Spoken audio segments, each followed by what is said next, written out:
আজকের এই রেসিপি একবার খেলে মুখে লেগে থাকবে, কথা দিলাম।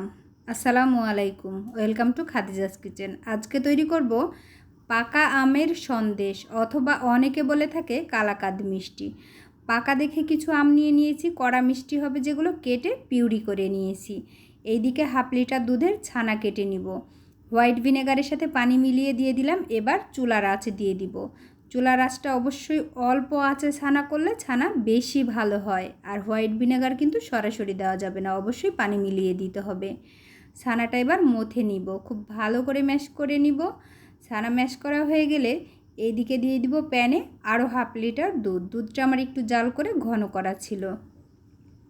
দুধটা দিয়ে নেড়ে চেড়ে এখন দিয়ে দিব আমের পিউরিটা। আমি এইখানে কিন্তু 2 কাপেরও একটু বেশি আমের পিউরি দিয়েছি। বড় কাপগুলো 2 কাপেরও একটু বেশি, চাইলে আরও কম বেশি দেওয়া যেতে পারে, মিষ্টি আমের পিউরির ওপরই নির্ভর করে। তারপরে খুব ভালো করে নেড়ে চেড়ে এখন দিয়ে দিব গুঁড়ো দুধ 250 গ্রাম। দুধটা অবশ্যই ঠান্ডা থাকা অবস্থায় দিতে হবে, না হলে দলা পেকে যাবে। আর গরম দুধে দিতে গেলে গুঁড়ো দুধটা আগে অন্য একটা পাত্রে মিলিয়ে নিতে হবে পানির সাথে। তারপরে বলক উঠে এলে দিয়ে দিব যে ছানাটা তৈরি করে রেখেছিলাম সেইটা। কেউ চাইলে ছানা না দিয়ে সরাসরি দুধেও দিতে পারে, এতে বেশিক্ষণ জাল করতে হবে।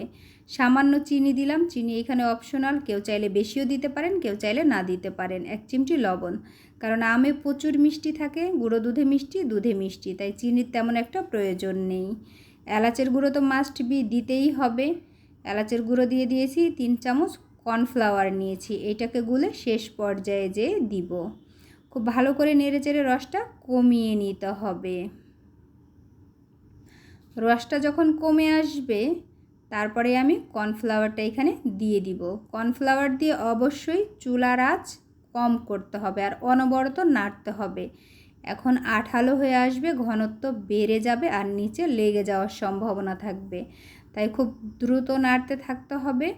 নাড়তে একটু কষ্টকর হবে, প্রচুর আঠালো হবে, তাই নেড়ে চেড়ে লাস্ট পজিশনে 1 টেবিল চামচ ঘি দিয়ে নামিয়ে নিতে হবে। আমার ওই ভিডিওটুকু স্কিপ হয়ে গিয়েছে, আমি কিন্তু এখন নামিয়ে নিব। একটা পাত্রে ঘি ব্রাশ করে নিয়েছি, এই পাত্রে এখন নামিয়ে একটু ডেকোরেশন করে নিব। কিছু কিশমিশ, কাঠবাদাম, কাজু বাদাম দিয়ে একটু ডেকোরেশন করে নিব। এটা সম্পূর্ণ অপশনাল। এই সন্দেশটা একবার তৈরি করে অবশ্যই খাবেন। এই ভরা মৌসুমে যদি এই সন্দেশ একবার ট্রাই না করেন, আমের সিজনই বৃথা। সন্দেশ খেয়ে কেমন লাগলো অবশ্যই আমাকে কমেন্ট করে জানাবেন। ফেসবুক থেকে দেখে থাকলে পেজটি ফলো দিবেন, ইউটিউব থেকে দেখে থাকলে সাবস্ক্রাইব করে দিবেন।